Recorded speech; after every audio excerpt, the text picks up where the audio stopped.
Hi, everybody. Welcome as we get game number 5 on day number 3 underway. Pool play is coming to an end. As a matter of fact, this is it for pool play here. Now, there is pool play at Wallace Dothan, and they did have rain, and they did have a long game today, so I'm not sure where they stand as far as wrapping up pool play there.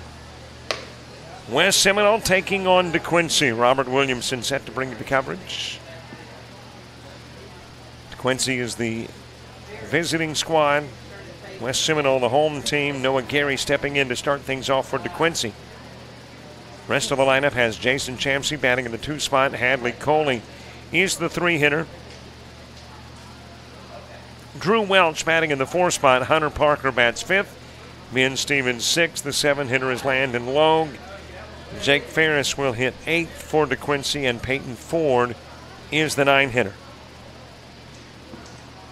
Facing Austin Walsh on the hill. I think I called him Welch to begin with yesterday.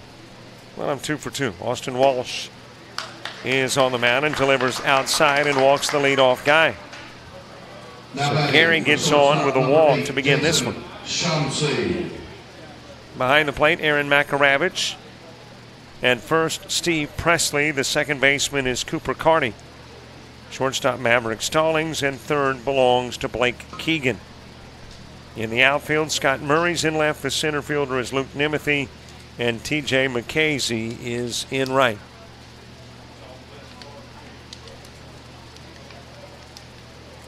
So a base runner aboard. Jason Champsey steps in. Hadley Coley moves to the on-deck circle. Here's the Walsh pitch. It is on the outside part of the plate. Strike 1.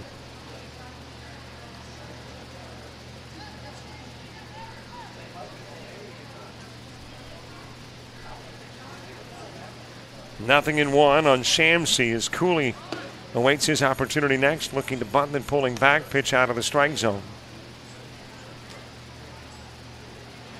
And the count evens up at 1.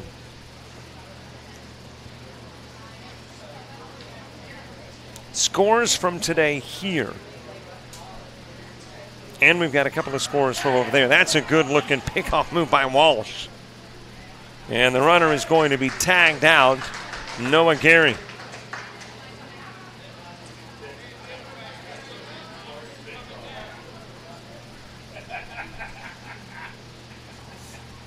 And there's 1 out after the pickoff move by Walsh. And Jason Champsey, who stepped into the batter's box with 1 on, steps back in with 1 out.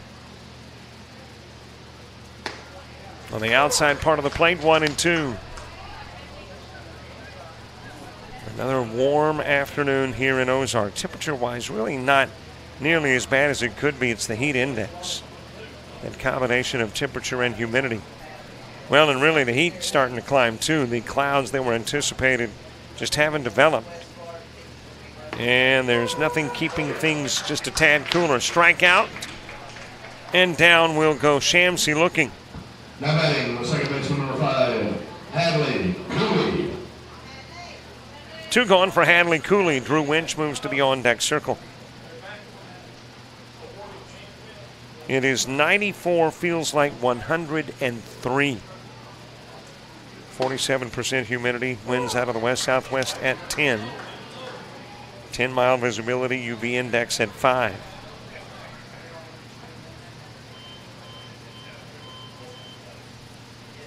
So yes, it feels warm, and that's 103, I would assume, at the airport or wherever those statistics are kept on this diamond.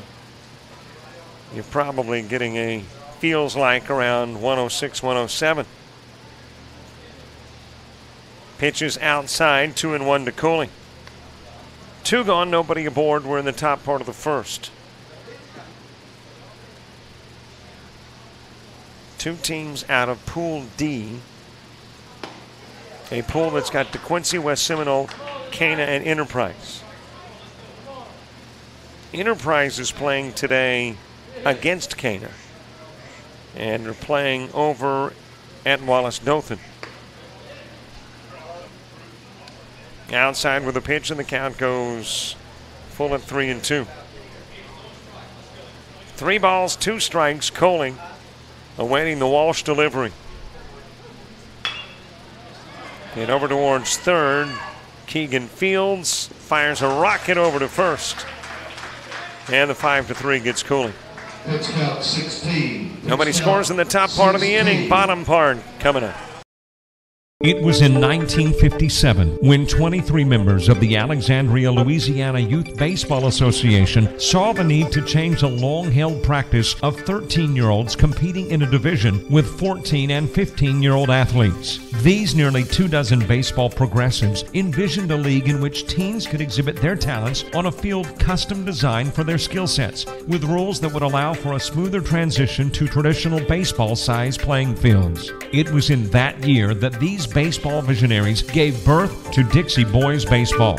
The program had humble beginnings, with 7 leagues formed in the first year. For 3 years, Dixie Boys Baseball only existed in Louisiana, but in 1960, Mississippi joined, in 61, Alabama. And today, there are more than 350 leagues in 11 states, more than 1,200 teams, and better than 25,000 participants in programs for 13 through 19-year-olds. When Dixie Boys Baseball turned 16, the now National Board of Directors of Dixie Boys decided it was time to grow again, and in 1973 established Dixie Majors Baseball for 15 to 17-year-olds. 5 years later, Dixie Majors added 18-year-olds. The life of Dixie Boys and Majors has been a progressive evolution, adding a scholarship program in 1984, creating Junior Dixie Boys in 1996. The year 2000 led to the development of a Dixie Boys Directors Training Course, along with a gold medal performance in the USA Baseball Tournament of Stars. In 2006, 19-year-olds were allowed to participate in Dixie Majors Baseball. 2007, a pitch count was implemented in Dixie Boys Baseball to determine pitcher eligibility. Dixie Boys Baseball is recognized nationally for its efforts in promoting a safer environment for youth participants. In 2011, a Hall of Fame was created, with the only inductee that year, appropriately, program founder Bubba Brasher.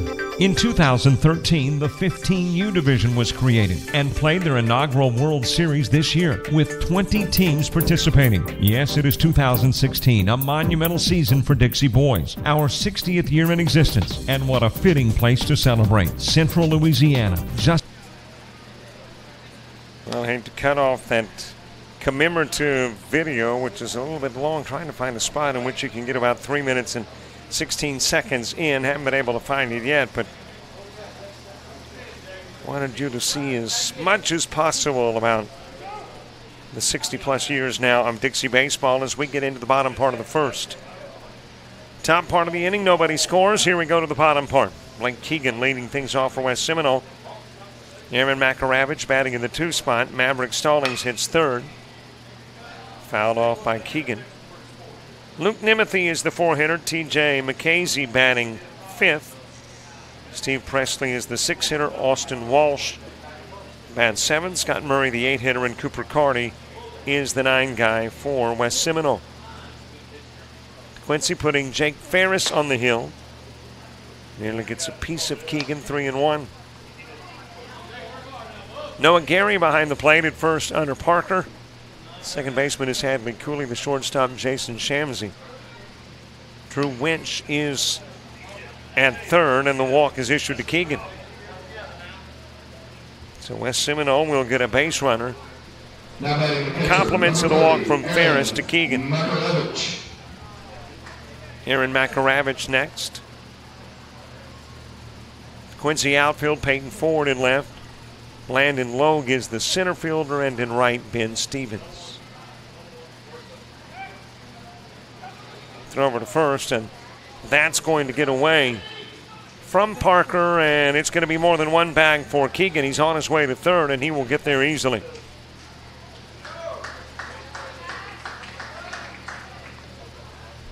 So the Ferris throwing error will get Keegan all the way to third.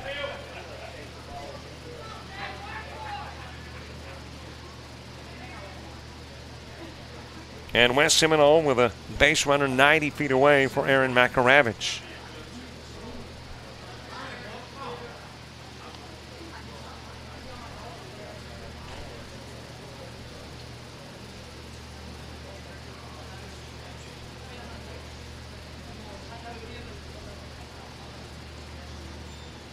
Maverick Stallings moving to the on-deck circle. Makaravich sends it into left field and will drive in the first run of the game as Keegan will score.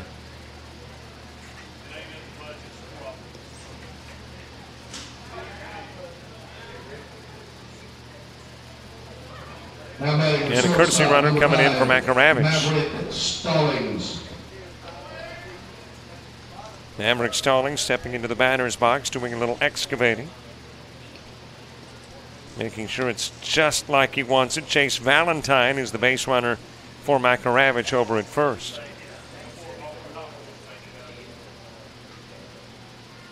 One-run plates here in the bottom part of the first. Got a 1 hour, 50-minute time limit, and almost every game has gone to 150.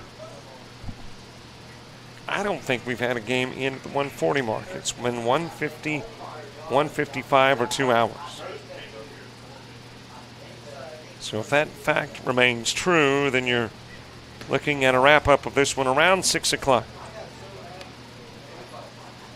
And, of course, at 6 o'clock, we get into pool play, Pool A and B.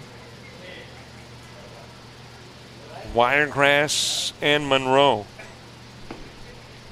As we will begin bracket play. Throw goes down to first. Valentine is going to wind up going to second. So Gary with the throwing mistake. It was Ferris's error that got Keegan to third. It is the Gary error that has Valentine at second.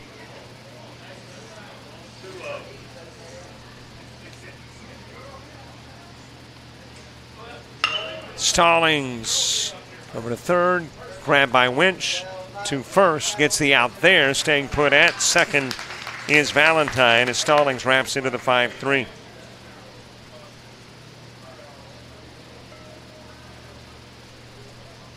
One out for Luke Nimothy.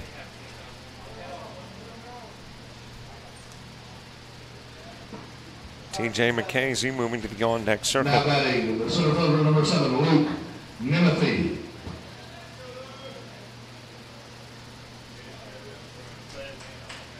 Valentine, the base runner, got there as a courtesy runner for Aaron Makaravich, who had the single that drove in Keegan.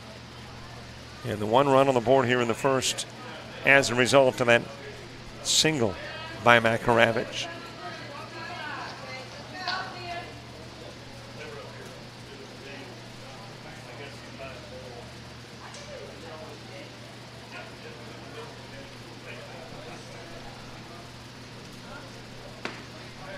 Good looking pitch from Ferris, dropped it right down into the middle of the strike zone to Nimothy.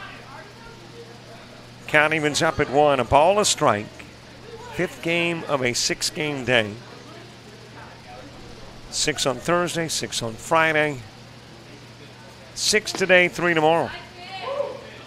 All bracket play games, and we sleep in a little bit later. Got a 9 a.m. start. 2-1 on Nimothy.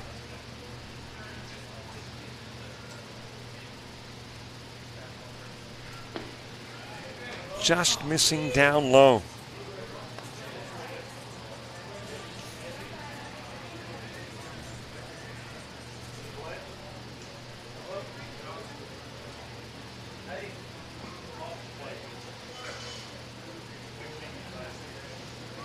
High pitch. And the walk is given to Nimothy. Second walk of the inning by Ferris. He put Keegan on, paid for it eventually through the air. That got Keegan to third, and then Makaravich with a single. And now he's walked Nimothy and a couple of base runners on for TJ McKaysey.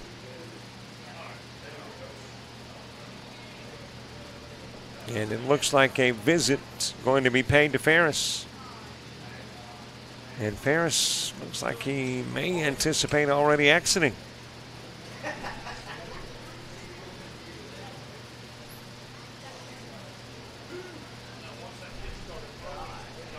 Coach bringing the infield in to converse, but haven't seen that reach for the baseball, so at least for the moment looks like Ferris is going to stay in. Got a couple of base runners on, 1 in, 1 gone here in the bottom of the first. In an inning that's already 15 minutes long.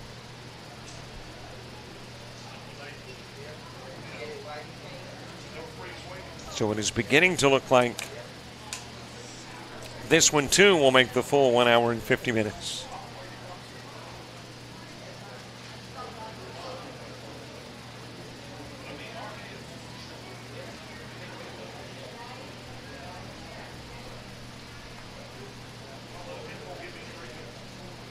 Conversation over. Ferris stays in. Stepping into the batter's box, McKaysey, and the first pitch is out of the strike zone. Well, after a conversation with Coach, you don't want to deliver outside of the strike zone with the opening pitch. Steve Presley moving to the on-deck circle. Here's the 1-0, and it's on the corner. Count evens up.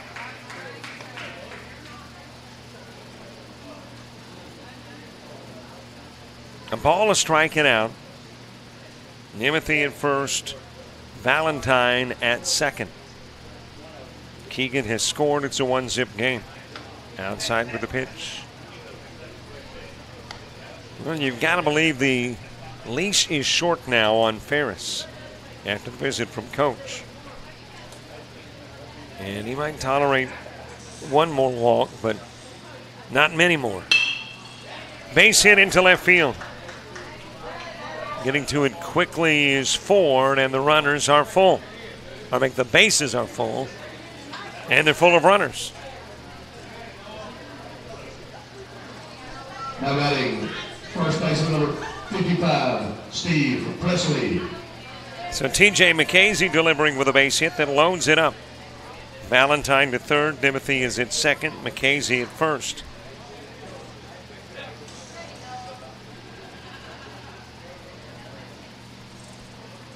And Presley will hit. Glances everywhere. Everywhere that there is a Patriot from West Seminole for Ferris, and then delivers low. So there is nowhere to put Presley if you're Ferris. If he gets on, somebody comes in and scores. Unless you get a force out somewhere. And that's going to ricochet away from Gary, coming in from third. On the wild pitch, Valentine.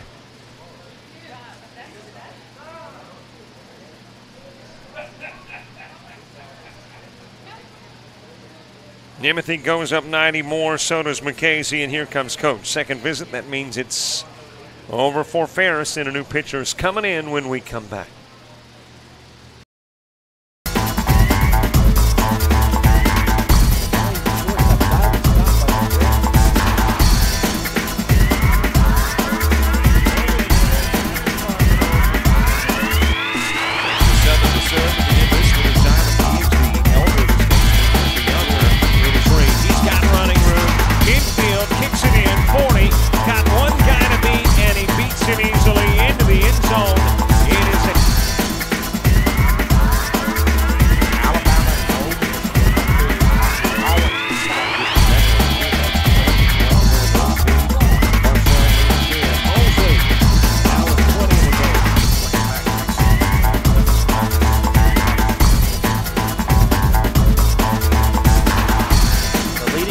In the country, look out, he could be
The new pitcher is the former center fielder Landon Logue. The former pitcher is the new center fielder Jake Ferris. The two swapping positions. And the first pitch winds up in the dirt from Logue. Coming in from third and scoring is Nimothy. Going to third, T.J. McKaysey.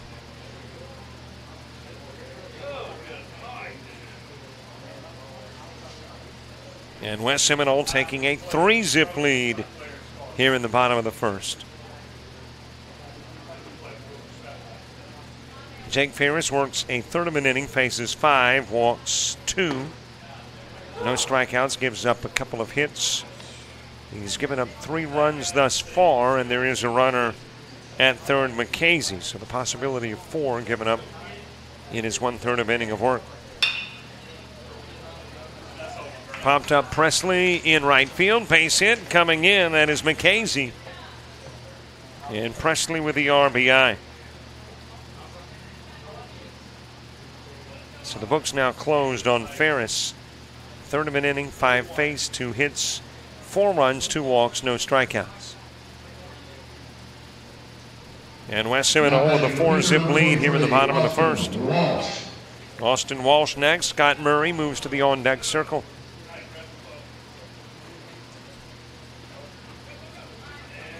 Pitch into the dirt. Off to second goes Presley.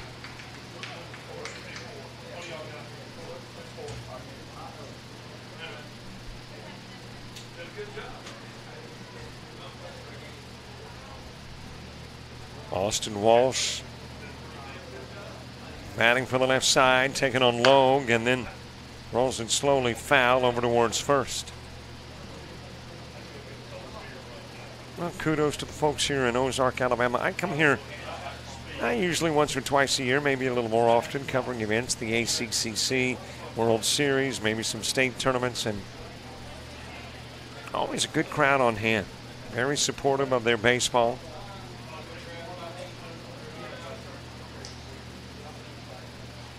And this has been true as well. Fouled off again by Walsh. Of course, with this tournament, too, you got several Alabama teams here, and that draws the locals, not because necessarily that they're biased, but, you know, there is some of that mixed in, but it's that they've got the shortest drive to the stadium. So if you're one of these teams that's driven 600 miles plus, sometimes it's hard to get a large part of the fan base here, but on these short drives, they'll show up.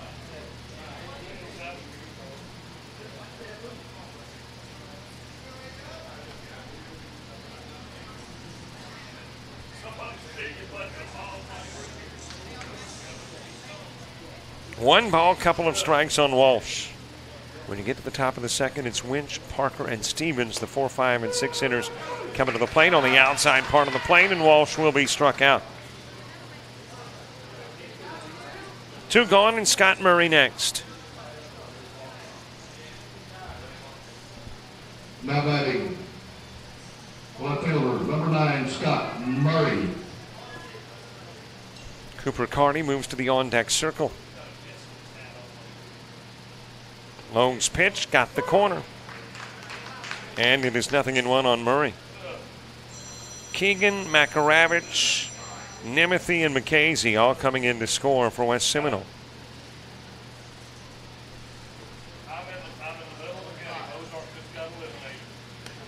Countyman's up at 1 after the pitch outside of the strike zone.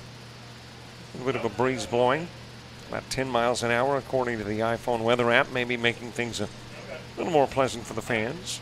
Plus, they are underneath a grandstand, so they're not out in the shade or in the heat.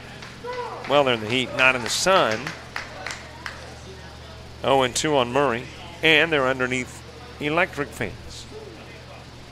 There's about 10 fans, 10 big electric fans blowing down on the baseball watching fans. Hit towards third. Fielded there by Winch, goes over to first and will get the out of Murray on the 5-3, leaving a base runner aboard. 4 runs will plate in a 25-minute first inning. We go to the top of the second and to the 4, 5, and 6 spots for DeQuincy after the break.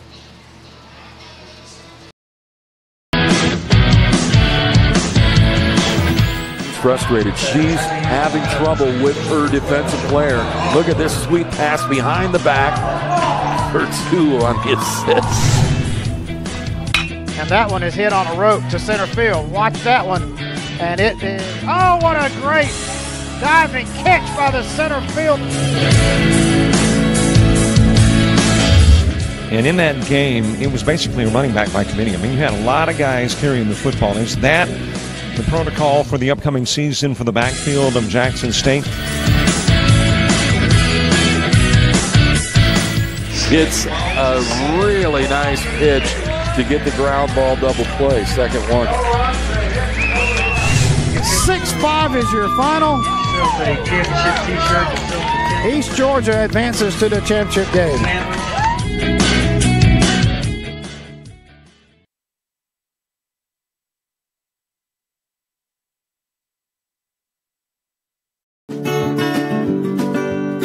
Wherever life takes you, remember all roads lead to Econo Lodge. We make travel easy. Econo Lodge, easy stop on the road.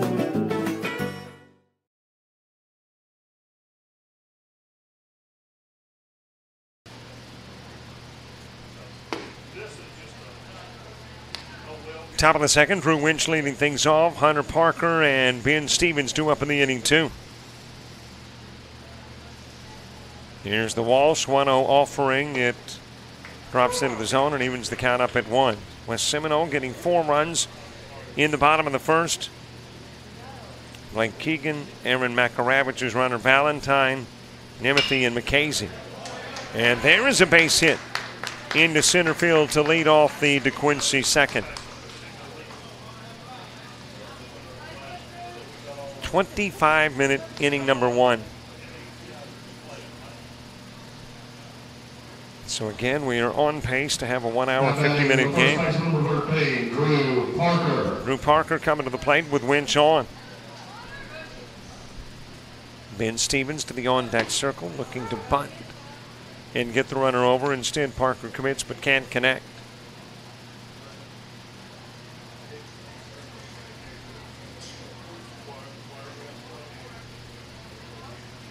Here's the 0-1 offering to Parker. Stays outside, ball 1. We'll get to your shout-outs in the second. 334-488-1385. 334-488-1385, the number on your screen on the scoreboard. And we want to know who you're shouting to, where you're shouting from, and who's doing the shouting.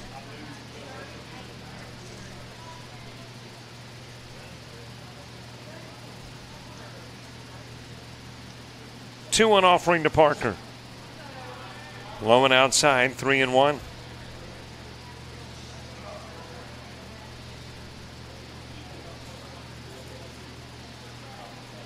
Ben Stevens next. Winch on, throw to first. Winch gets back safely.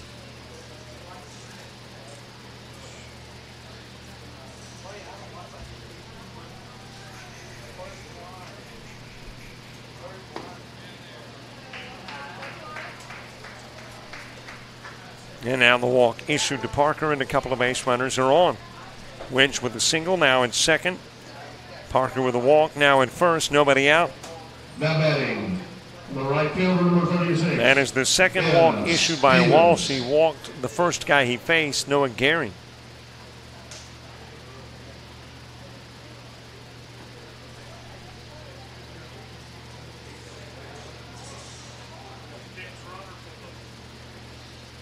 And a runner coming in for Hunter Parker.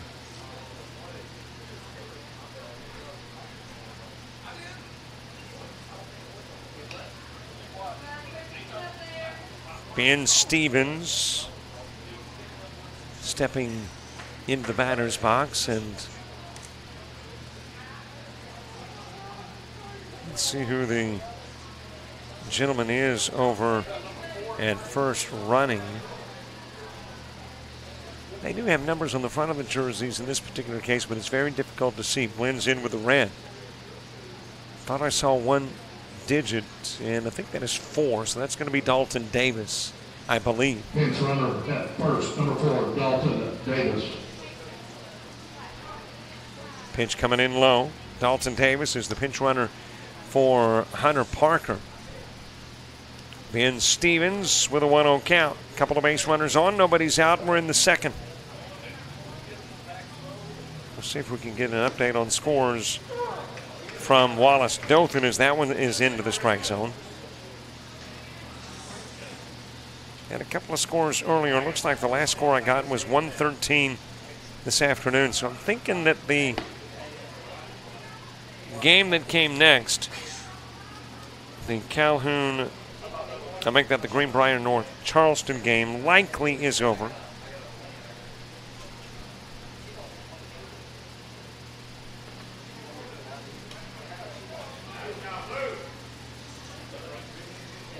Count goes even at 2 on Stevens.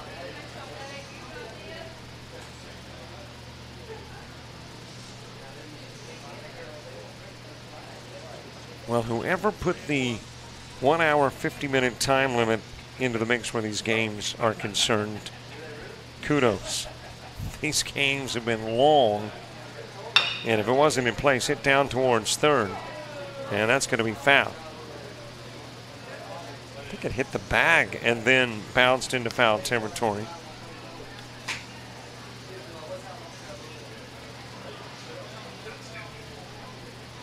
But if we did not have that 1 hour, 50-minute time limit, as I mentioned, every game has gone 150. The problem is very few of those have been in the 7th at the 150 mark. We've had some in the 4th at an hour 50. So if we were to play a 6-game day with no time limit, got a feeling it would be the next morning before we wrapped up. A walk to Ben Stevens, and the bases are loaded. Now batting with center fielder number 2, Landon Logue.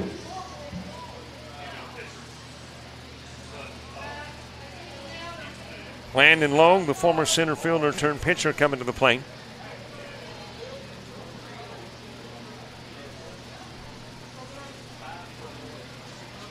Jake Ferris moving to the on-deck circle, and now Walsh is going to get a visit.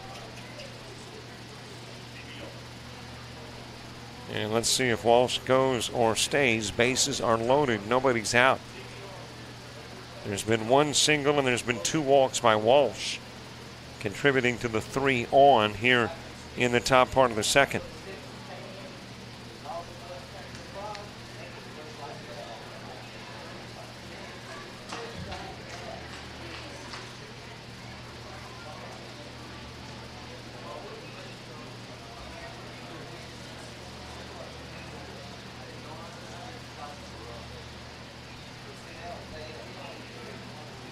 So Walsh will stay in.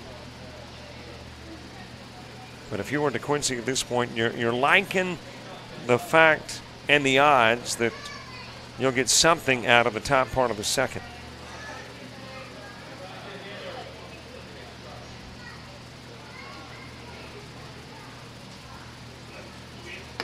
Outside with the opening pitch to low.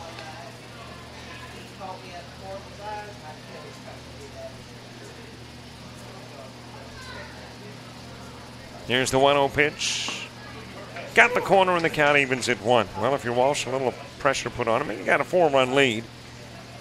So it's not like the game is on the line, but there is pressure and the bases are loaded. Nobody's out. You don't want to give up a run. You certainly want to be able to get an out in the Logue at bat, whether it is Logue or somebody on the base pad. DeQuincy, on the other hand, liking this position. They are down by 4. Don't like that. But like a bases loaded scenario with nobody out. And they like the fact that now you got 3 pitches outside of the strike zone as compared to 1 in it. If you can get some assistance and get a run without registering an out, you're liking your chances at having a decent second inning. And there is that assistance as Walsh walks low. And 3 consecutive walks. Keep the bases loaded and bring in a DeQuincy run. Now batting number 9, Jake Ferris.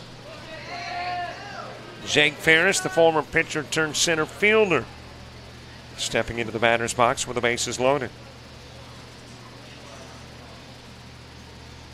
And now you're thinking, if you're DeQuincy, at least a couple of runs played in the second, and you go to the bottom part of the inning with the lead cut in half.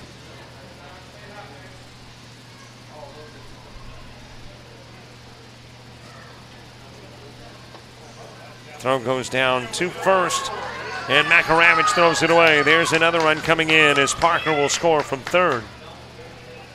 Stevens and Logue move up 90 feet.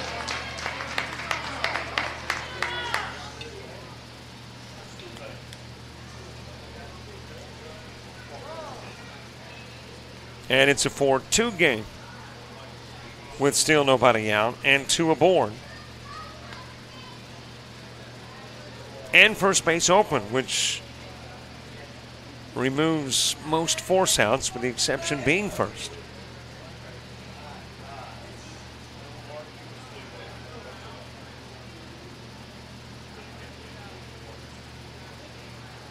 Stevens moves to third. Logue is at second.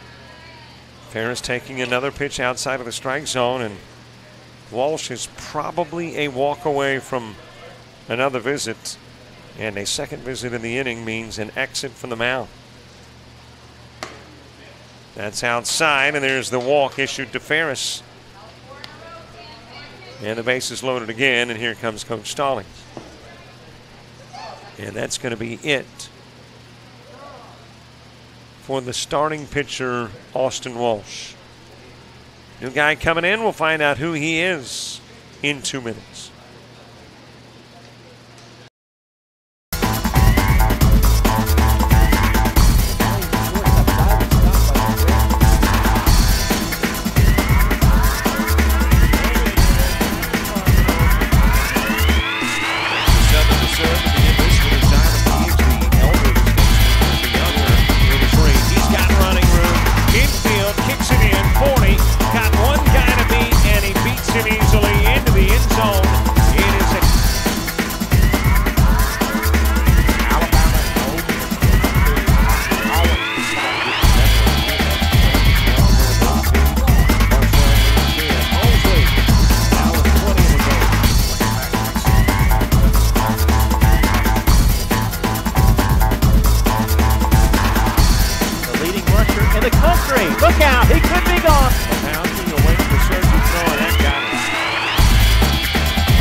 Peyton Ford stepping into the batter's box, facing a brand new pitcher, Cameron Cowenhoven, relieving Austin Walsh after an inning of work. He faced 8, gave up a hit, walked 5, and struck out 1.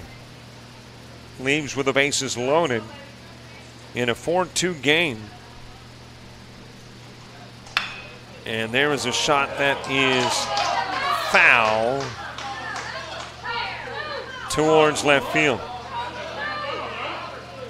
And the Quincy coach arguing that that kicked up chalk.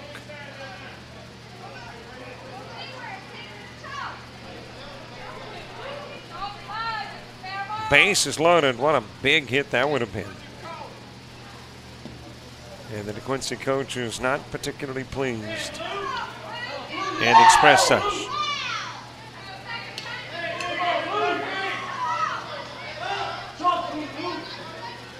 So back into the box steps Ford.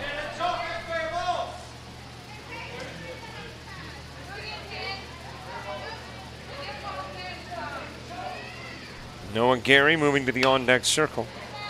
Foul out of play.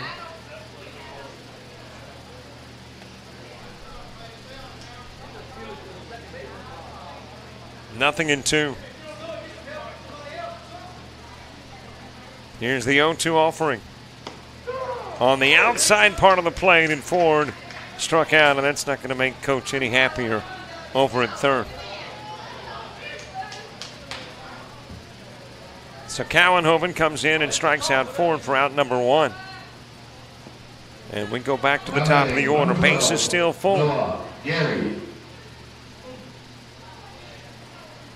Noah Gary walked in the first, strike delivered on the outside part of the plate. Jason Shamsey moving to the on-deck circle. Here's the 0-1 offering. It is hit to second. Carney Fields gets the out at second, but the throw over to first will allow base runners to advance. In to score from third is Stevens. In to score from second is Logue. Ferris out on the 4-6 part of the effort to turn the double play. And Gary is now in second. Compliments of the error, the second one of the game for West Seminole.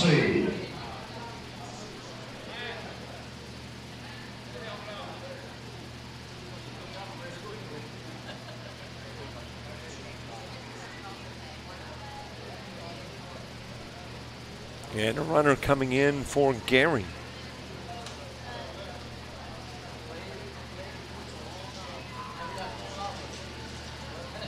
That is Max Hargrave, who will run for Gary at second.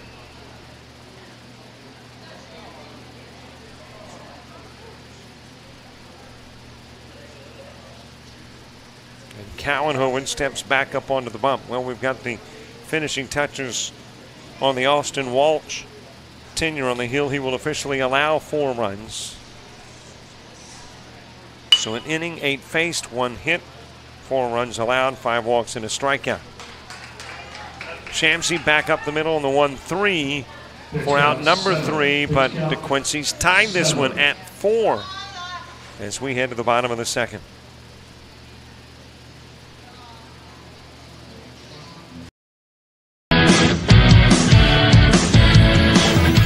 Frustrated. She's having trouble with her defensive player.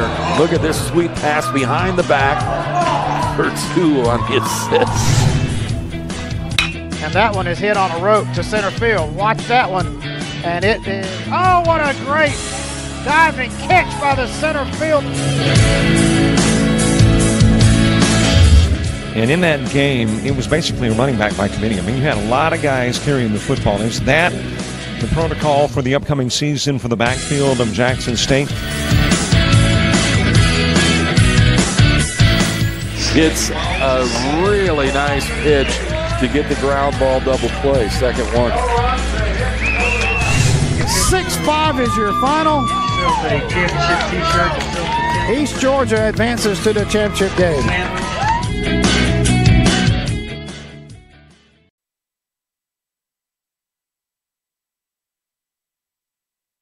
Ozark, a quaint southern town in southeast Alabama, home of Fort Rucker, the world's largest helicopter training facility, and the Army Aviation Museum. While you're in Ozark, enjoy unique shopping and dining. Visit our beautifully manicured downtown square, home of Claybank Jamboree and the Ozark Crawdad and Music Festival. Relax at Ed Lisenby Lake with its excellent fishing and 3-mile walking and birding trail. But no baseball enthusiast can leave Ozark without visiting historic Eagles Stadium, built in 1946.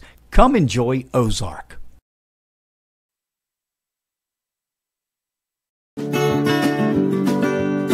Wherever life takes you, remember all roads lead to Econo Lodge. We make travel easy. Econo Lodge, easy stop on the road.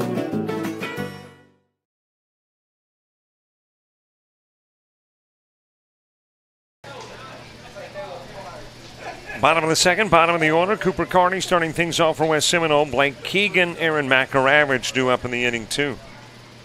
DeQuincy plating 4 runs in the top part of the inning and erasing the 4-run lead for West Seminole. We are knotted up at 4, heading into the bottom part of inning number 2.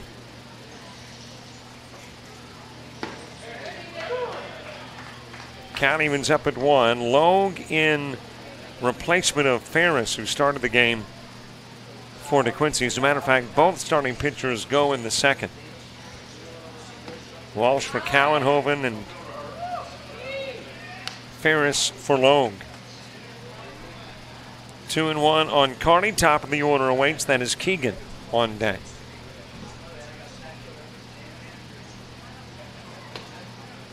Pitch goes a little bit inside. 334-488-1385 to send shout-outs. Here's one that says, hit it hard somewhere, Maverick. Love you, Mom. So thanks so much, Maverick's mom. –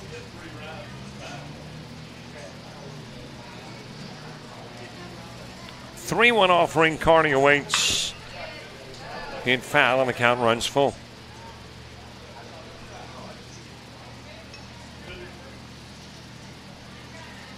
Well, it's not an elimination game. It's not a double elimination tourney. It's pool play. It's the last of the pool play games, but both teams will tell you more than likely Enterprise, unless Cana Virginia can pull off an upset, will represent Pool D. And Cana Virginia and Enterprise battling over it. Wallace Dothan this afternoon. Into right field by Carney. Catch by Ben Stevens. And there's one away.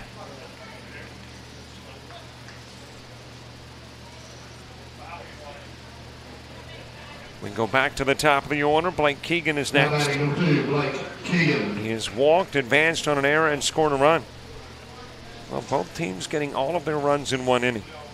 All 4 West Seminole runs in the first, all 4 DeQuincy runs in the second. Into third. And Winch will go over to first. So Winch gets Keegan on the 5-3. And there's 2 gone for Aaron McAravage.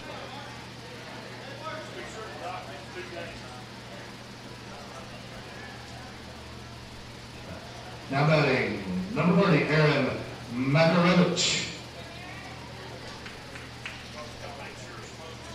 Maverick Stallings moving to the on-deck circle. McAravage with a single in the first drove in a run. He brought in Blake Keegan.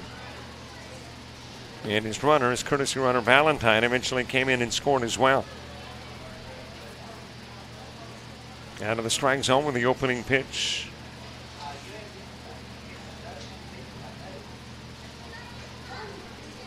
Here's the 1-0 offering. Well, I mentioned it yesterday.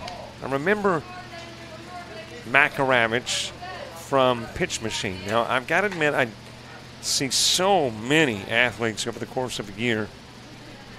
I don't remember many, but it was just his ability at such a very young age then that he did. This is Pitch Machine. Did everything from a fundamental perspective right. He knew where to go with the ball. His awareness of the game at a very young age. Now, that's been 7 or 8 years ago now. And granted, we've been able to see some great athletes over the years. Bryce Harper, watched him in the JUCO World Series. Saw Cam Newton in the JUCO Football Championship. And you remember those guys because they are guys who have advanced on. McAravage pops it over to right. And there the catch will be made. Coming in by Stevens. 3 up, 3 down in the bottom of the second. But it's McAravage, I remember, who's not pro yet. Might be one day, who knows. Because of his abilities at a young age to be disciplined to do what Coach told him to do. Now flies out, and it turns into a 3 up, 3 down, bottom of the second. Let's go to the third, tied at 4.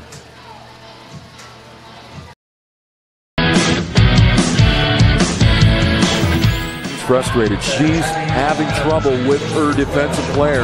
Look at this sweet pass behind the back for 2 on the assist. And that one is hit on a rope to center field. Watch that one. And it is, oh, what a great diving catch by the center field.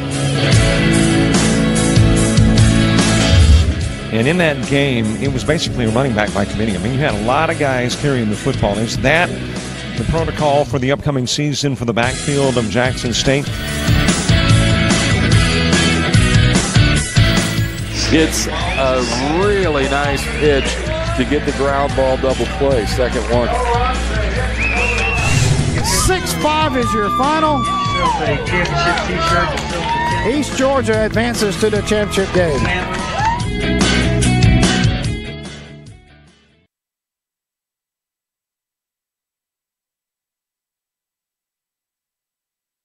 Ozark, a quaint southern town in southeast Alabama, home of Fort Rucker, the world's largest helicopter training facility, and the Army Aviation Museum. While you're in Ozark, enjoy unique shopping and dining. Visit our beautifully manicured downtown square, home of Claybank Jamboree and the Ozark Crawdad and Music Festival. Relax at Ed Lisenby Lake with its excellent fishing and 3-mile walking and birding trail. But no baseball enthusiast can leave Ozark without visiting historic Eagle Stadium, built in 1946. Come enjoy Ozark.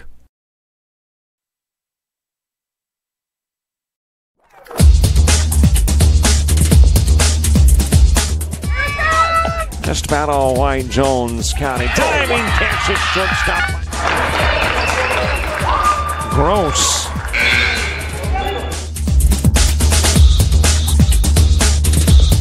Towards the gap. Diving catch in center field by Ben DeQuincy. There is a shot towards deep short. Kraft's got it. Long throw over, and he got it. 4-4 game as we enter the top of the third. It took 52 minutes to get through the first 2 innings. It has been a long couple of innings. Pitches inside from Cowanhoven to Hadley Cooley. Cooley wrapped into the 5-3. That ended the first for DeQuincy, as we are tied up at 4 each.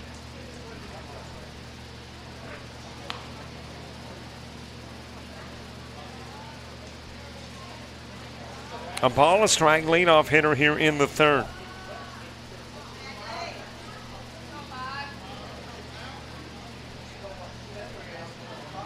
Here's the 1-1 offering. Too far inside, 2-1.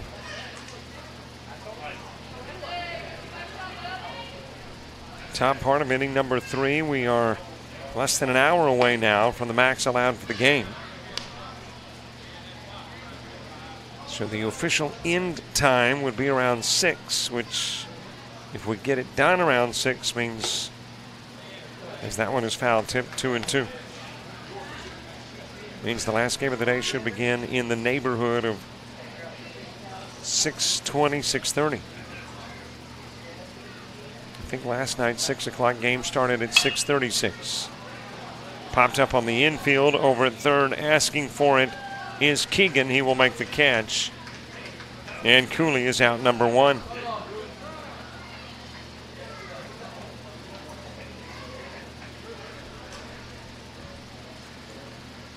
One away for Drew Winch. Winch singled and scored a run in the second. Hunter Parker moves to the on-deck circle.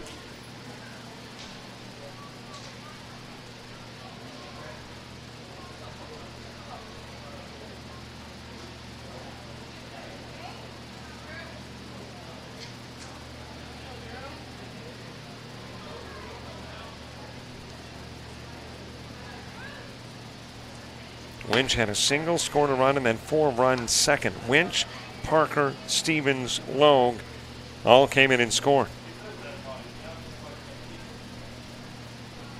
Here is the 1-0 pitch from Cowanhoven. Into the strike zone to even it up.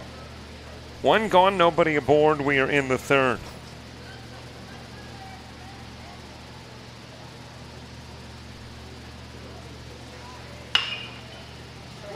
That is a foul ball over towards left field.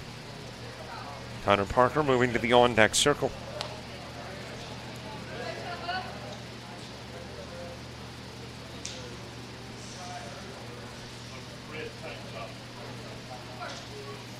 Well, I believe I see some Wiregrass Cardinals drifting into the stadium about an hour from now, a little better than an hour.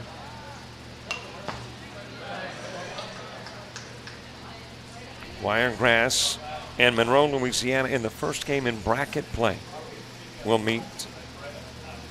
And when you get to bracket play, the 20 original teams have been trimmed to 5. 15 have been called out of the mix.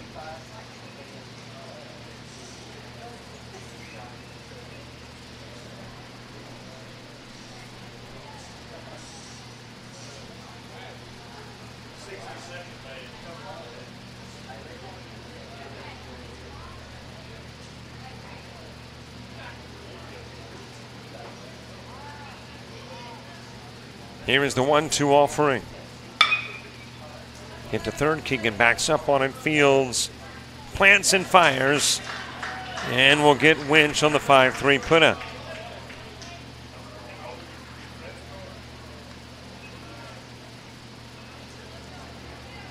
Two outs for Hunter Parker. Now batting number 13, Hunter Parker. When you get to the bottom part of the inning, it will start with the 3 spot. Maverick Stallings, Luke Nimothy, TJ McKazy coming to the plate. Pitches high inside to Parker. Cowenhoven in relief of Walsh. Struggled a bit with his control. Walked 5. And that was of the 8 he faced. Count evens up at 1.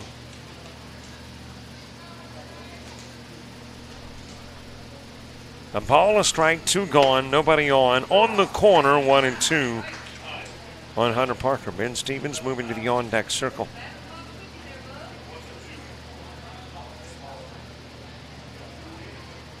Here's the 1-2 offering. Swing, a miss, 3 up, 3 down in the top of the third. We go to the bottom of the inning. You're watching the 2018 Dixie Boys 15U World Series on JockJive Sports.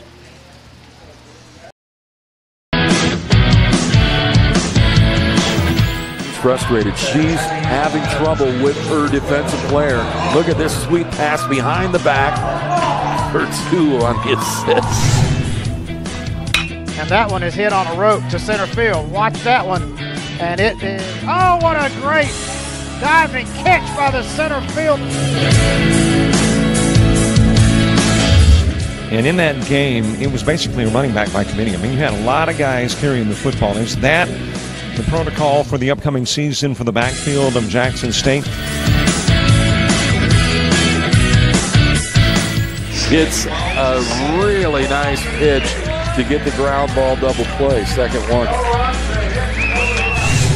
6-5 is your final. East Georgia advances to the championship game.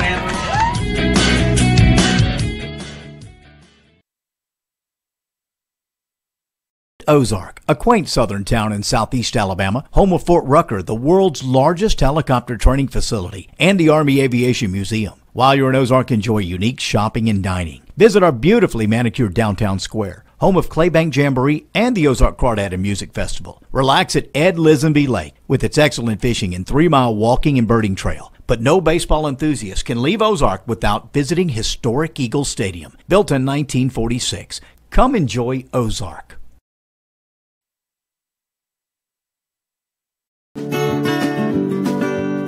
Wherever life takes you, remember all roads lead to Econo Lodge. We make travel easy. Econo Lodge, easy stop on the road.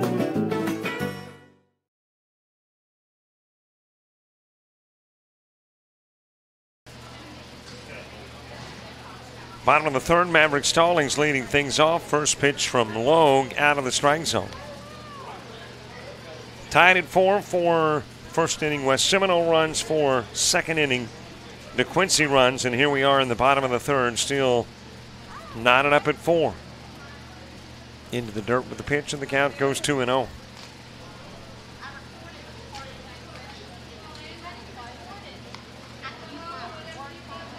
Two balls, no strikes. Stallings wrapped into the 5-3 in the first. He was the first out in the inning. Batting here in the third. It is hit to short, and then it just takes a hop right over the head of Shamsi. And that'll be credited as a base hit for Stallings. And West Seminole with a base runner on here in the bottom of the third, as we have hit the 1 hour mark. So 50 minutes away from a time limit, wrapping this one up early.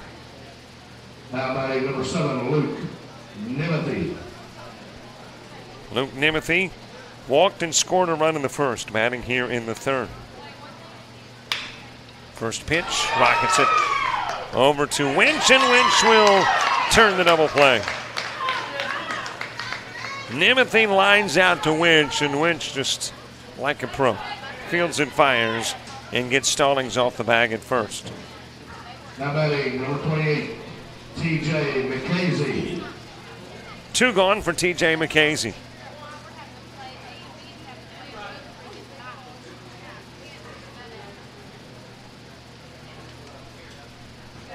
McKaysey singled, advanced on a wild pitch, was part of that 4-run first inning. Steps in with the bases clear to the bottom of the third. First pitch on the inside part of the plate from Logue.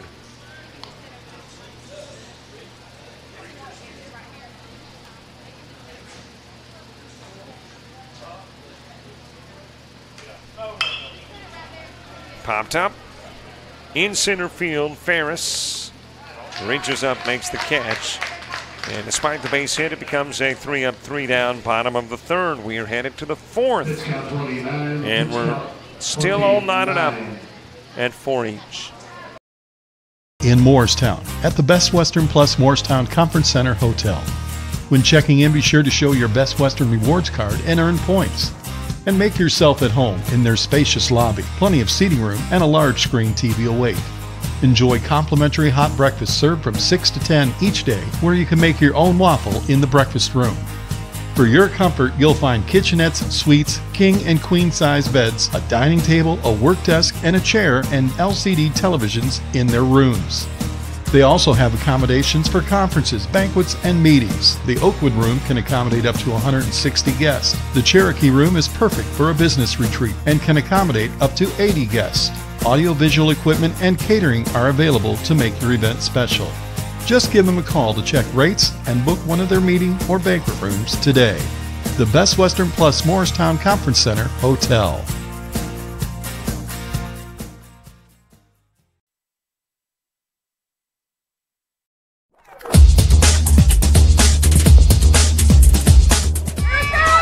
Just about all white, Jones County. Diving catch at shortstop. Gross.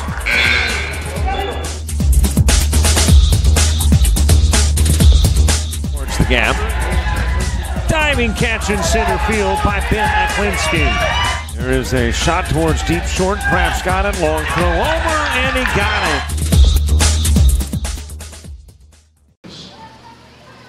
Top of the fourth, Ben Stevens leading things off. 4's the magic number, I guess, here in the fourth.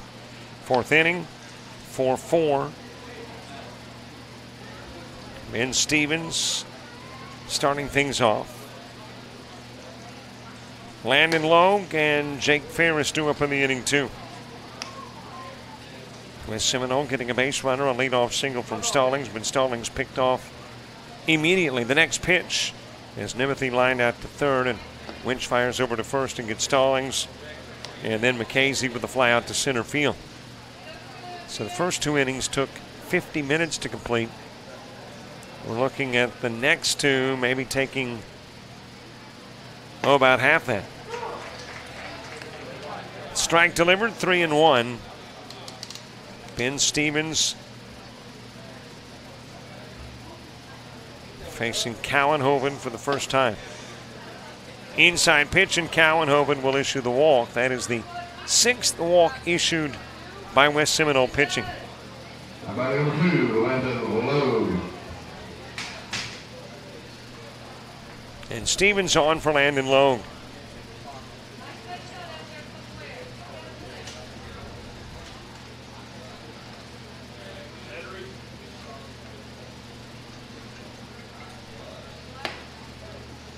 Into the strike zone with the opening pitch to Logue. Looked like he was squaring to bunt. Pulled back and it drops into the strike zone. He's got Stevens over at first. Jake Ferris is on deck. Cowan-Hoban, glance over the shoulder to the base runner. And then pitches outside to even the count.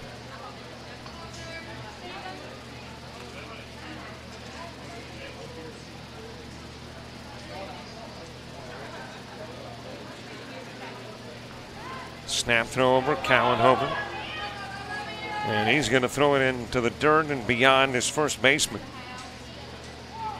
Parker, they'll make that Stevens rather. Getting to second and tracking it down is Presley, but not before. 90 feet added to the base path for Stevens. Or I guess technically you could say subtracted from the base path.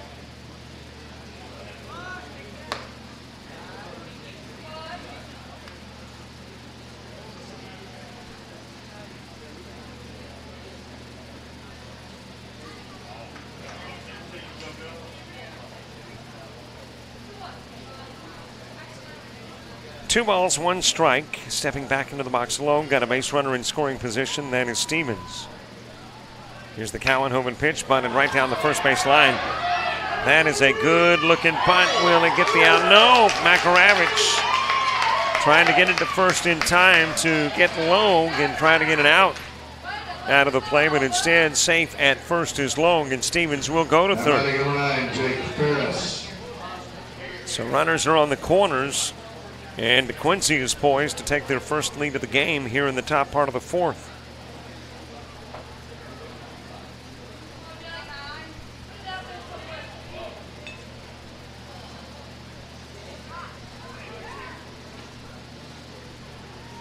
Over to first goes the throw. Logue is back safely. Cowan-Hoban's got Stevens at third as well. So runners on both corners. Pitch to Logue, runner takes off. Makaravich fires. It's cut off by Stallings, and he looks to third. Stevens will stay there.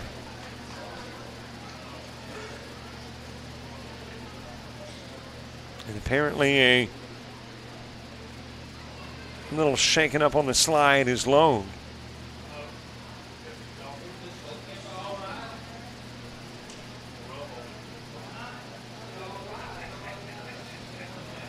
And the first base coach, which was our singer of the national anthem for the opening ceremonies, coming out to check.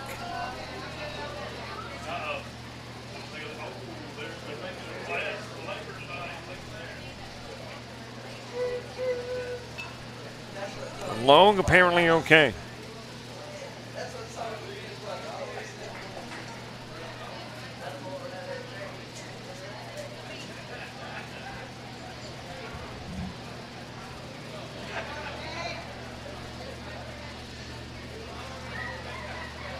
So a couple of base runners on. They are both in scoring position. Jake Ferris stepping in with a 1-0 count. And apparently okay is Logue after the hard slide. Toss goes outside to Ferris. Peyton Ford moving to the on-deck circle.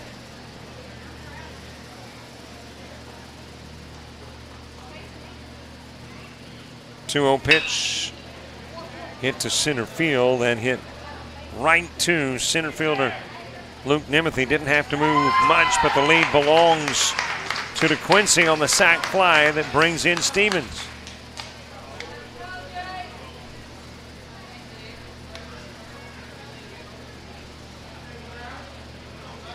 Logue stays at second, but Stevens doesn't stay at third. He comes in and scores to make it a 5-4 contest. With one away here in the top part of the fourth. Now batting number 6. Peyton Ford. Or at least that's who batted previously in the 9 spot. Looks like some different numbers than a 1 and a 0. Let's see. When he turns his back to us. And that is Peyton Ford batting. 10, Peyton Ford. Ford struck out looking in the second. Batting here in the fourth with Logue at second. Strike on the outside part of the plate, and the count will even up. Quincy taking a 5-4 lead in this one in the top of the fourth. That is a base hit. It will drop into center field. Overrunning it a bit, Nimothy. Long will come in and score, and the overrun is going to allow Ford to get to second.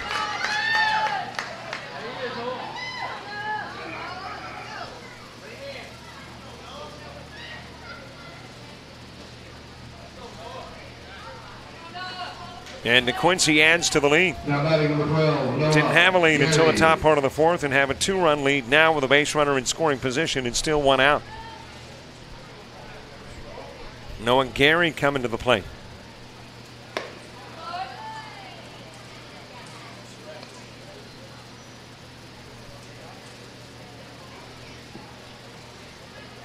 Gary is walked, ground into a 4-6. He is 0 for 1. Inside pitch, 2-0.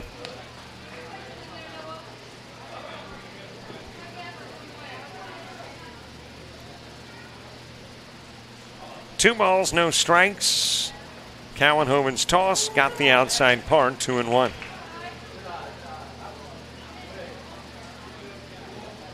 Jason Shamsey moving to the on-deck circle for West Seminole in the bottom of the fourth.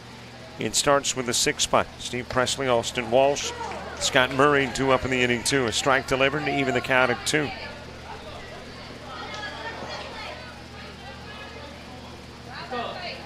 Two balls, 2 strikes. There's a base hit into right field. Gary delivering. Ford taking the big turn. He will come in and score, and DeQuincy's lead is 3. So Gary picks up the RBI that brings in Ford. Now batting number 8, Jason Shamsey.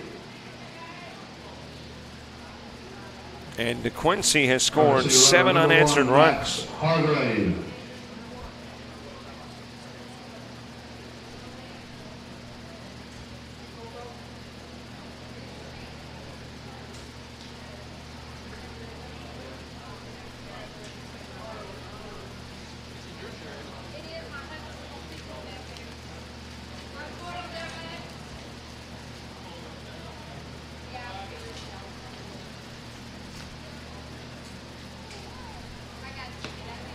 I thought for a moment there might be a visit to the mound of Cowanhoven, but Cowanhoven will face Jason Shamsey. Shamsey is struck out and ground out.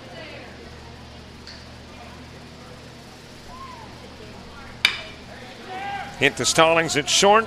Takes a weird bit of a hop. That takes out the play at second. Throw on to first, not in time. Well, the bobble took out the opportunity of an out or the possibility of a double play, so Stallings goes on to first and can't get Shamsey, so a couple of base runners are on.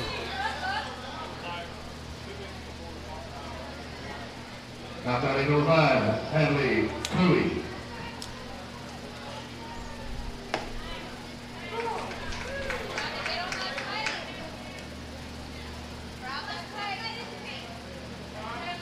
Strike on the outside part of the plate to Hadley Cooley.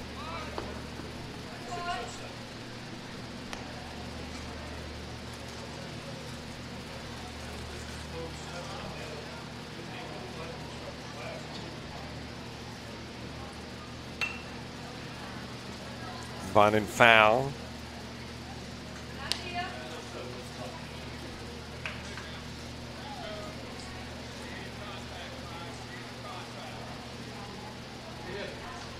One ball, couple of strikes on Cooley.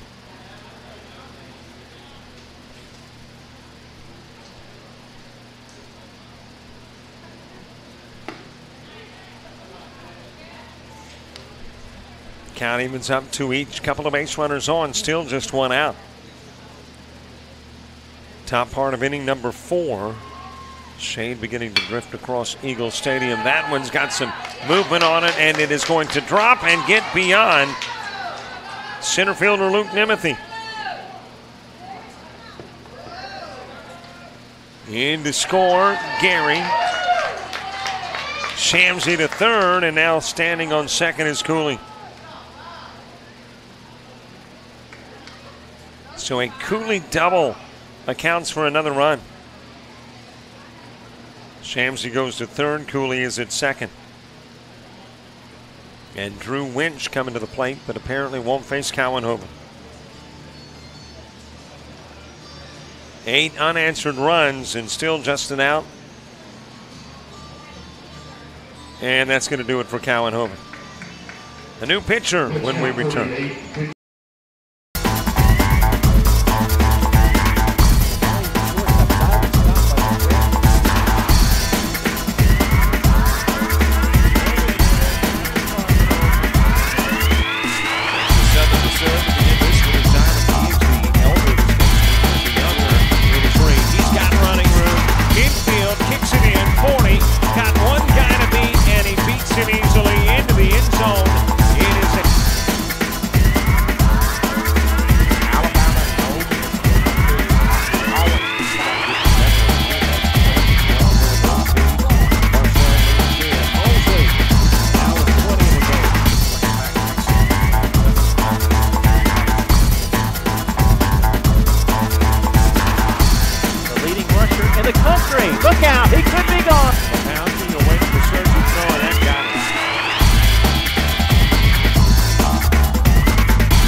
Stephen Presley is the new pitcher for West Seminole as Cowanhoven leaves, having faced 9 and allowing at the moment a total of 4 runs. There are a couple of base runners on. They would be charged to Cowanhoven.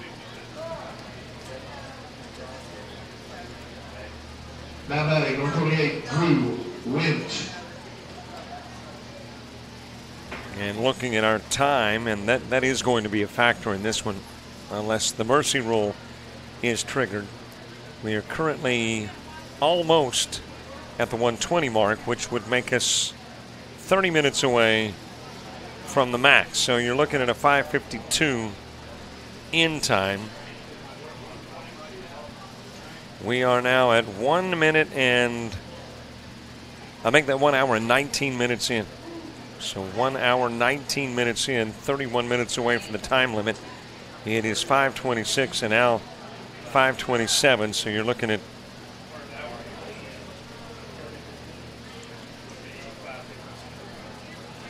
right at 5:50-ish, 5:51, 52 is about when you close the game out.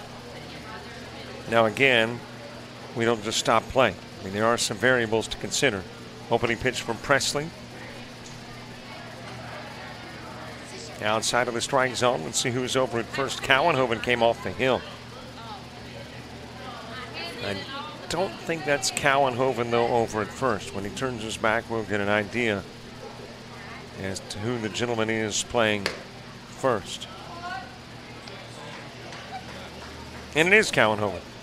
Turned around, and Cowanhoven is over there at first. So 2 swap spots. Presley coming from first to the mound and Cowanhoven from the mound to first.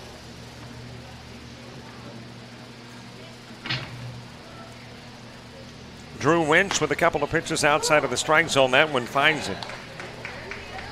And the count goes 2-1.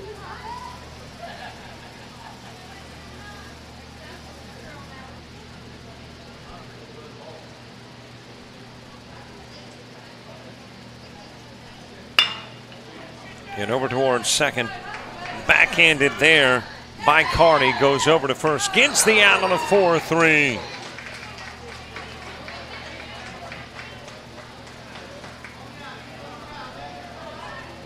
So Wynn traps into the 4-3. Shamsi comes in and scores, though. And DeQuincy adds another run to their lead. Now a 9-4 advantage. That is out number 2.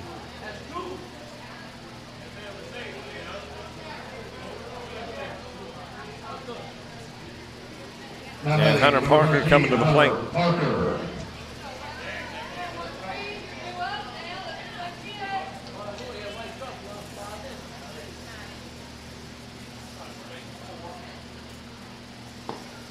Toss goes into the dirt. Hunter Parker has scored, struck out as well.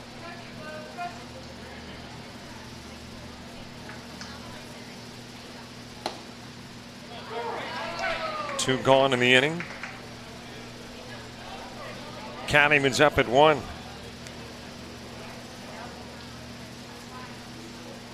Scoreboard here 8-4. Mine says 9-4. Are we an 8 or 9-4 game?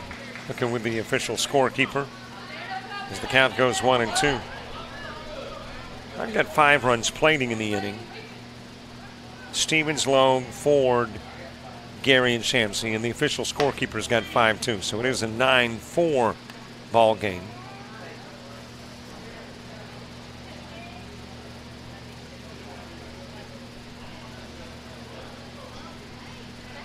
Hunter Parker awaiting the 2-2 offering. Couple of balls, couple of strikes, couple of outs. A base runner at third. And there is a swing, there is a miss, and out will go Parker. 9 go to the plate, though, a very productive fourth. 5 come in and score. And DeQuincy now leads it by 5 as we head to the bottom of the 4th.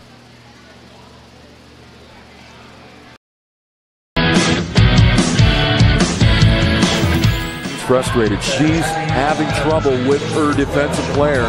Look at this sweet pass behind the back for 2 on the assist. And that one is hit on a rope to center field. Watch that one. And it is, oh, what a great diving catch by the center field. And in that game, it was basically a running back by committee. I mean, you had a lot of guys carrying the football. Is that the protocol for the upcoming season for the backfield of Jackson State? It's a really nice pitch to get the ground ball double play. Second one. 6-5 is your final. East Georgia advances to the championship game.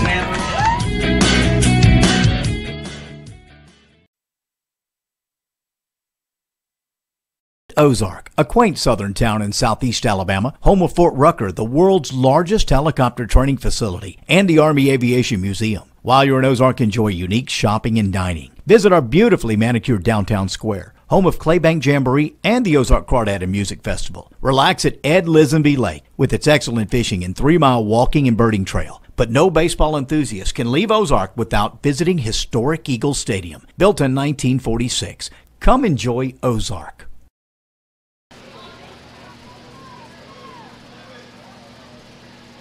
Bottom of the 4th, 9-4 game. DeQuincy has gone on a tear. 4 straight opening West Seminole runs to take a 4-zip lead. Since then, it's been all DeQuincy. 9 straight. Getting 4 in the second and 5 runs just a few moments ago in the top part of the 4th. Steve Presley, who was at first and now on the hill, at the plate. Starting things in the bottom of the 4th for West Seminole. Austin Walsh, Scott Murray, 2 up in the inning, 2.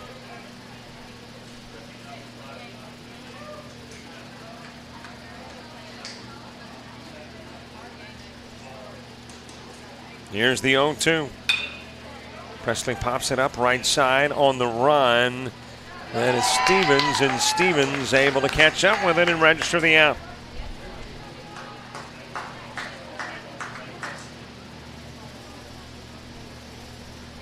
Now batting, number 6, Cameron Callenhoven. Cameron Cowanhoven coming to the plate, batting in the spot previously occupied by Austin Walsh. So Cowanhoven getting his first at-bat here in the fourth, and a strike is delivered immediately from Logue. Logue's been impressive coming in for the starting pitcher, Jake Ferris.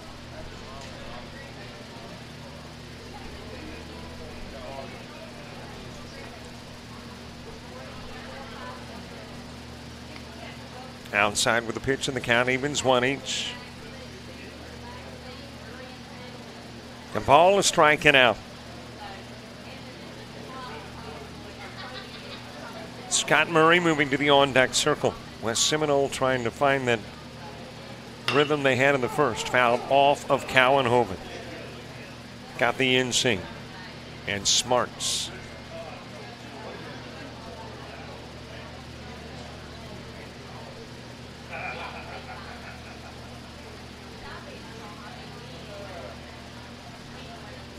And Cowanhoven will be given ample opportunity to shake off the pain.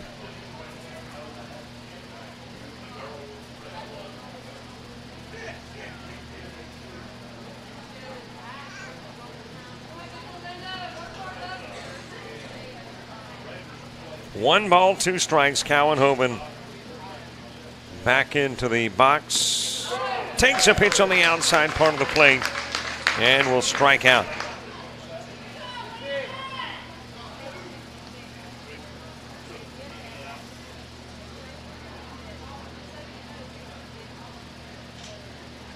So 2 gone here in the bottom of the fourth. Scott Murray coming to the plate. Well, whatever the formula was for the 4 runs in the first inning, that's what West Seminole wants to try to reach back and find. Nearly hit by the pitch was Murray. Cooper Carney moving to the on-deck circle.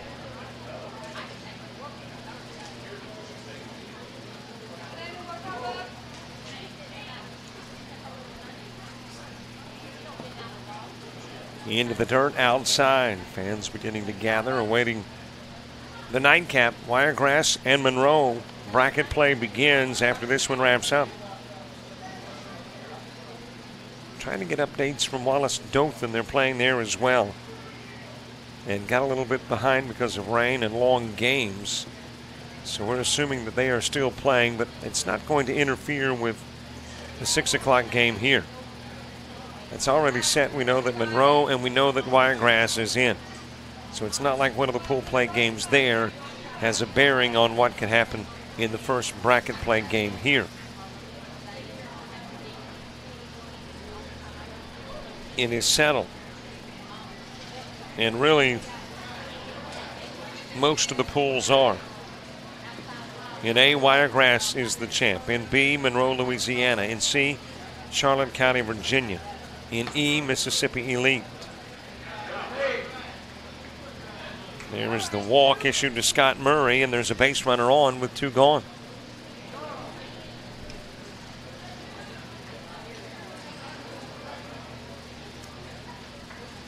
So that leaves Pool D. And in Pool D, Enterprise unbeaten coming into today. They are the odds-on favorite, playing Cana, Virginia. And again, that's a game that might get started depending on when they are able to resume play, or when they were able to. They did resume play, and where they were in relation to the schedule. But regardless, that pool play game will not impact the first bracket play game tonight. Into the dirt from Logue. Murray will wind up at second.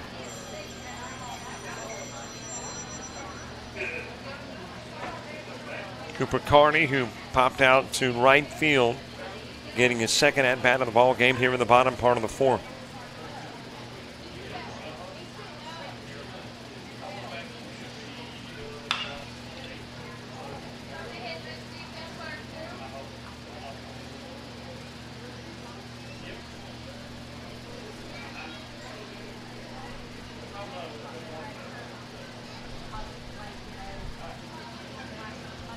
Fouled off.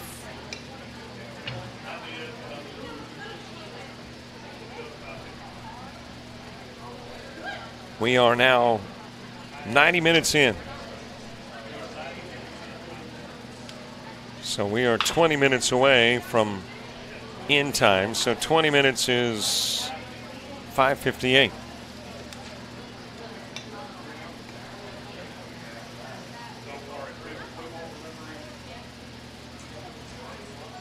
Well, we've been trying to figure out, when you do baseball from very early to very late, the mind is not particularly good at addition, subtraction, division. Mine's not, anyway. Carney popped up, and it's in foul territory and out of play. The good thing where I'm concerned, I start my stream exactly with the first pitch, and it right now says 1 hour 31. So we are 19 minutes away from the 1 hour and 50 minutes.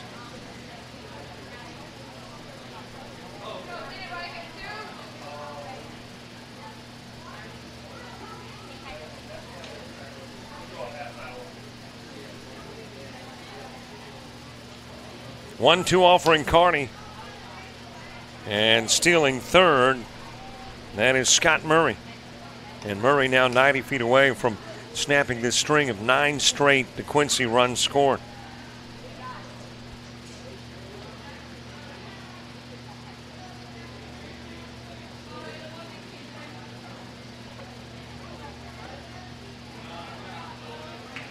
Into the dirt outside, and the count runs full. Base runner at third is Murray. Murray got on with a walk, stole second and third. Now 90 feet away from becoming the 5th run of the ball game for West Seminole, but West Seminole again starting to get a little concerned. It's not just the fact that they are down by 5. Now it's the fact that you've got to concern yourself with a time limit. And there was a swing and a miss. And that time limit is now less than 18 minutes away. 47, pitch count 47.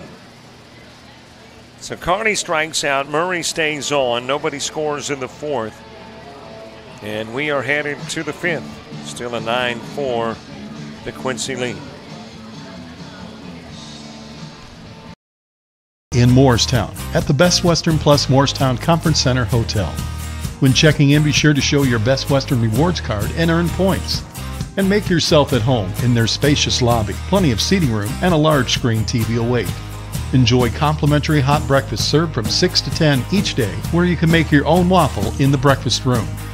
For your comfort, you'll find kitchenettes, suites, king and queen size beds, a dining table, a work desk, and a chair, and LCD televisions in their rooms. They also have accommodations for conferences, banquets, and meetings. The Oakwood Room can accommodate up to 160 guests. The Cherokee Room is perfect for a business retreat and can accommodate up to 80 guests. Audiovisual equipment and catering are available to make your event special. Just give them a call to check rates and book one of their meeting or banquet rooms today. The Best Western Plus Moorestown Conference Center Hotel.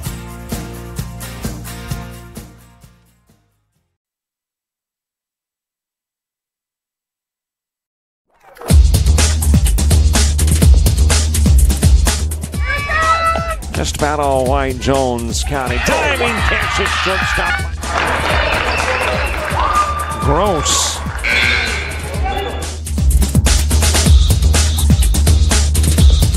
Towards the gap. Diving catch in center field by Ben DeQuincy. There is a shot towards deep short. Perhaps got it. Long throw over, and he got it.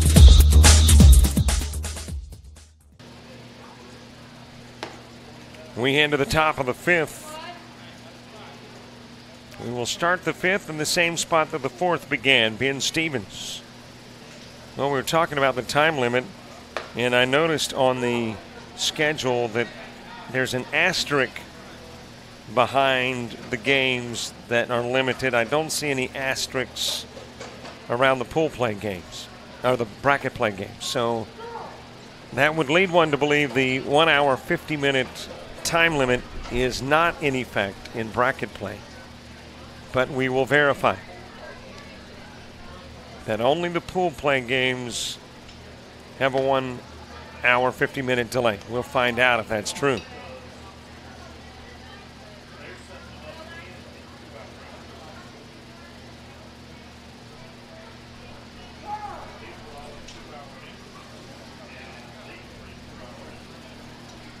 Ben Stevens has walked twice.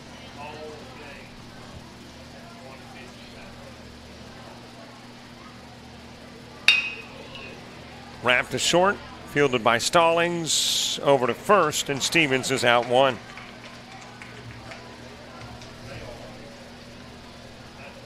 So one away as Landon Logue comes to the plate. Now batting number 2, Landon Logue.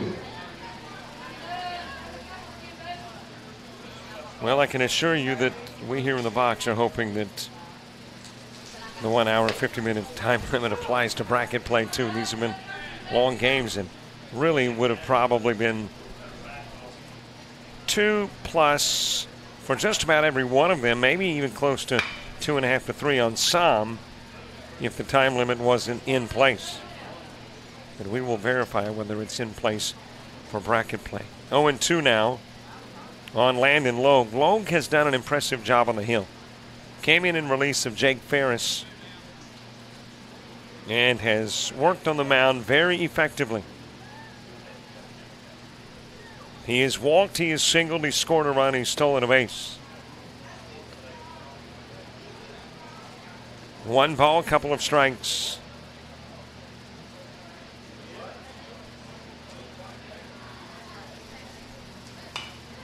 Reaching out, fluttering it foul is Logue. And speaking of Ferris, who Logue replaced, he's the guy on deck.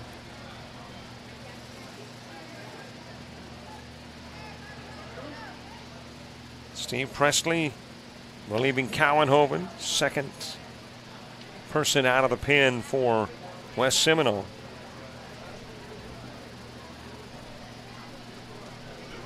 Starter Austin Walsh wound up officially working an inning. Pitch is high and the count runs full. When Cowenhoven came in, faced 9. And now Presley on the hill in the top of the 5th.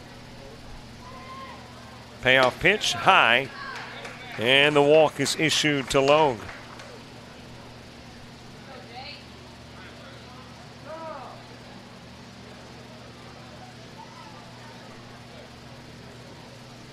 So Logue will get on. Jake Ferris. And now coach for DeQuincy coming out to talk to the umpire. And you wonder if this has anything at all to do with delaying the game as well, at least cutting some time off the clock. Our clock says there is 11 minutes now left in the 1 hour, 50 minutes allotted.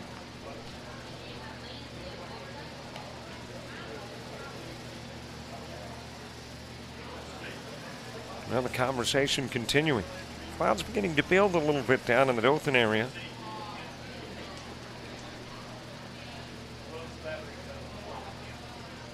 Not sure what the conversation is about. There is a base runner over at first. That is low.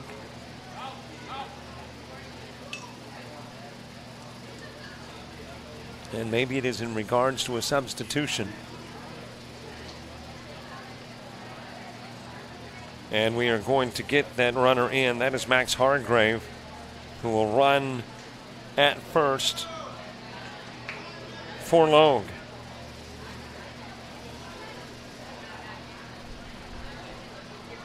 Well, it may not have been designed to take time off the clock, but it did.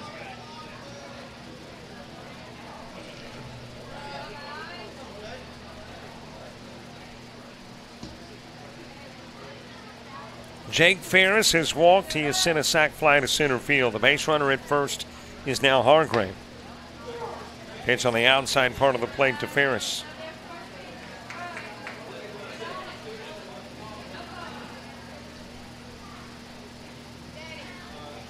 Here's the 0-1. High, 1-1.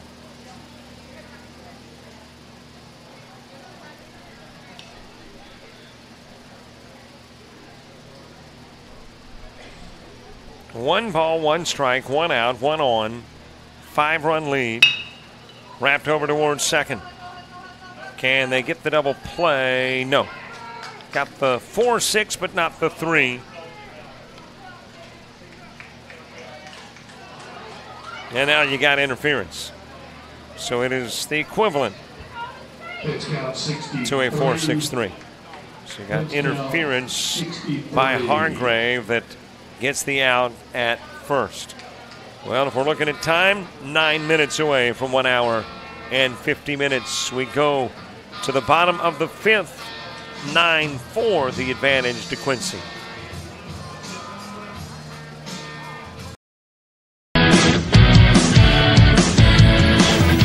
Frustrated. She's having trouble with her defensive player.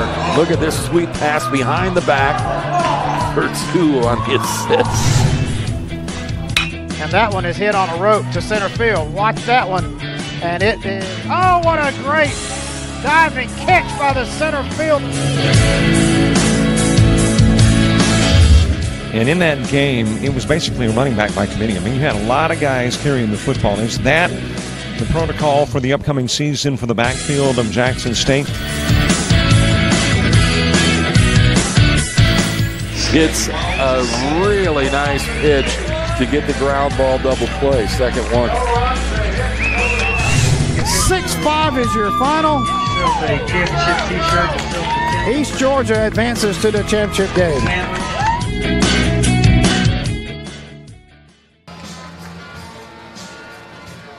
Ozark, a quaint southern town in southeast Alabama, home of Fort Rucker, the world's largest helicopter training facility, and the Army Aviation Museum. While you're in Ozark, enjoy unique shopping and dining. Visit our beautifully manicured downtown square, home of Claybank Jamboree and the Ozark Crawdad and Music Festival. Relax at Ed Lisenby Lake with its excellent fishing and 3-mile walking and birding trail. But no baseball enthusiast can leave Ozark without visiting historic Eagle Stadium, built in 1946. Come enjoy Ozark.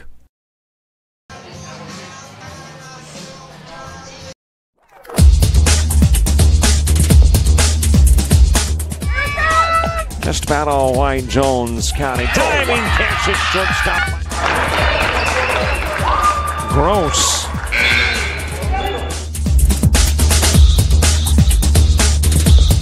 Towards the gap. Diving catch in center field by Ben DeQuincy. There is a shot towards deep short. Kraft's got it. Long throw over, and he got it. Leading off, number 2, Blake Keegan.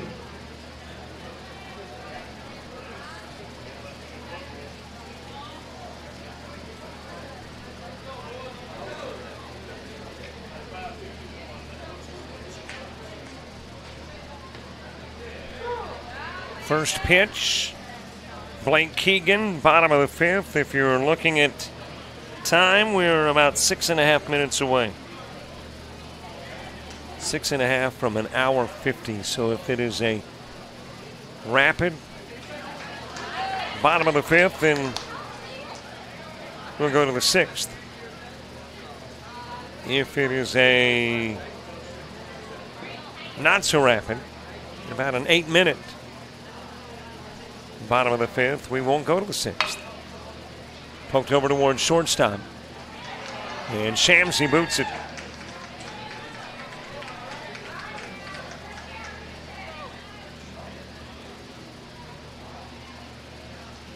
So Keegan gets on, compliments of the air. Aaron Makaravich coming to the plate.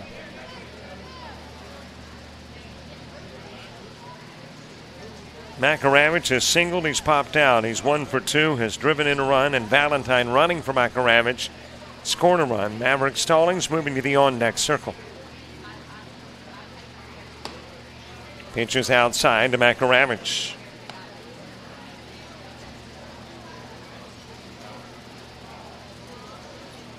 And we have learned, too, that there will be a 30-minute block of time. That's ripped into left field. Makaravich with a base hit. On his way towards third is Keegan. Makaravich is on the other corner at first.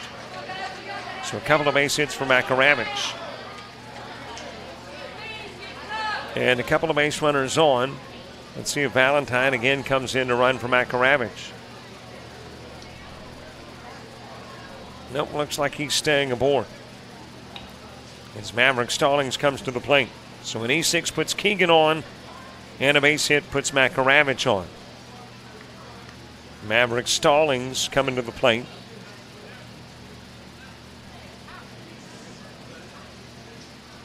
Well, West Seminole needs a big bottom of the fifth. They need 5 to tie, and based on time, they would need 6 to win it. Into the strike zone to Maverick Stallings. Stallings is wrapped into the 5-3. He is singled. He's 1 for 2. Luke Nemeth moving to the on-deck circle. Makaravich running for himself. They've been using courtesy runners for Makaravich, but he will be on over at first. Keegan's the base runner at third.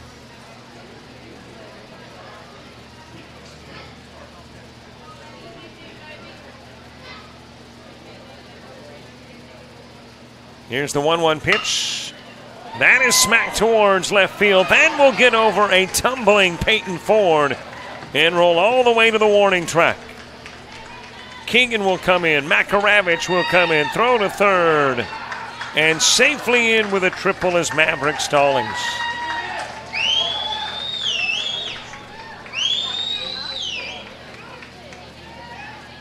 It's a 9-6 ball game.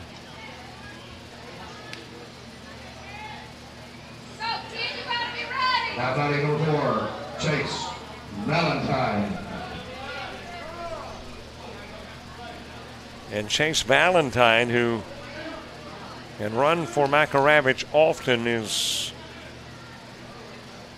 now going to hit. That's part of the reason he didn't run for Makaravich previously. Going to bat for Luke Nemeth.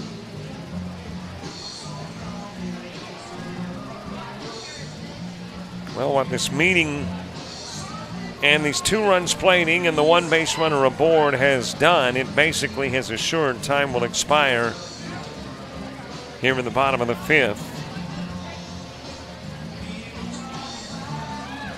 And that means the bottom of the 5th is going to be it. Right now we're 2.5 minutes away from an hour 50. And unless you got some very quick outs of Valentine, McKaysey, and Presley, then the bottom of the 5th is going to do it. Well, Logue is going to stay in. He's going to face Valentine. Valentine batting in the spot where Nemeth was previously. Valentine has been on the base path running for Makaravich and scored a run. That happened back in the 1st. And will get his first at-bat of the ball game here in the bottom of the 5th. T.J. McKaysey on deck, Steve Presley to follow. 2 runs have plated. Stallings is at third. Here's the long pitch into the strike zone, 0-1.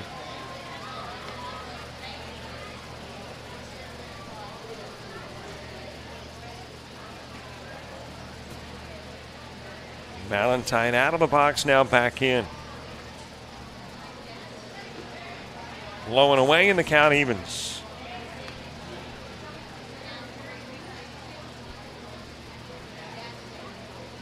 One ball, 1 strike, 1 on, 2 in, nobody out. West Seminole trying to pack it all in the 5th inning. Lifted over towards second, and there the line out is out number 2. So Valentine, soft liner caught by Cooley. And there's 1 away with Stallings still at third. Now batting number 48, T.J. McKaysey. T.J. McKaysey has singled and popped out. He's 1 for 2.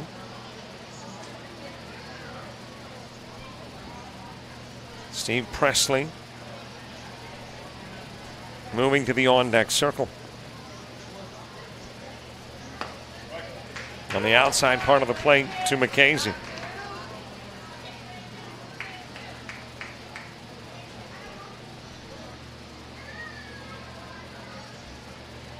McKaysey the single and the run scored in the 1st and fouls it off of himself. 0-2 on McKaysey. Well, we are officially there at 1 hour and 50 minutes, so this is going to do it. Won't be a 6th inning. West Seminole, with a base runner at third, has got to get their runs together here in the 5th because there's no other opportunities. 30 minutes in between this one and the game that follows, so somewhere around 6:30ish we begin bracket play. Outside with the pitch, 1-2.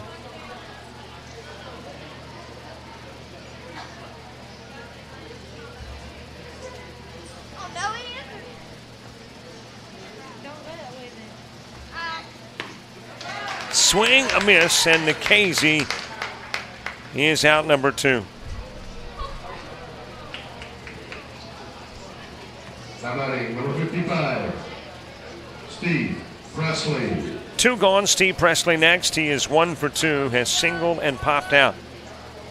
Driven in a run as well. So for West Seminole, it's all or nothing here in the bottom part of the 5th. 2 runs have plated. They have snapped a string of 9 DeQuincy runs in a row. But now they've got to get Stallings in from third. Got to get Presley in. And Cowenhoven, who has moved to the on-deck circle, must score. And they've got to do it with 2 gone. Time asked for by Presley.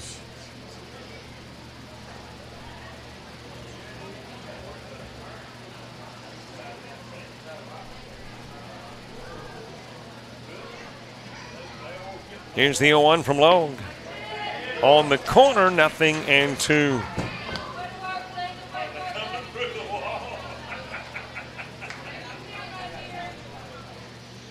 Well, they've changed pitch count. It is 0-1. So no balls and 1 strike on Presley. Logue's pitch popped up right side. Over to make the catch. Ben Stevens, and this ball game is over.